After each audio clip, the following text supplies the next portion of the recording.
হারাম। হারাম কাকে বলে? যা ত্যাগ করা, যাকে আল্লাহ রসুল হারাম করেছেন, যা থেকে বিরত থাকা একান্ত প্রয়োজন, একান্ত ওয়াজিব, জরুরি।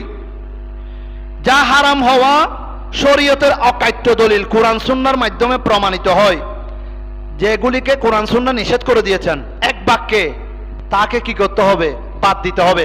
যেমন আজকে যে কোরআনে পাকের আয়াত তেলাওয়াত করেছি, ইন্নাস সালাতা তানহা আনিল ফাহশাই ওয়াল মুনকার, নিশ্চয় নামাজ, সালাত মানুষকে অশ্লীলতা থেকে, গর্হিত নিন্দনীয় মন্দ কাজ থেকে বিরত রাখে। সুবহানাল্লাহ।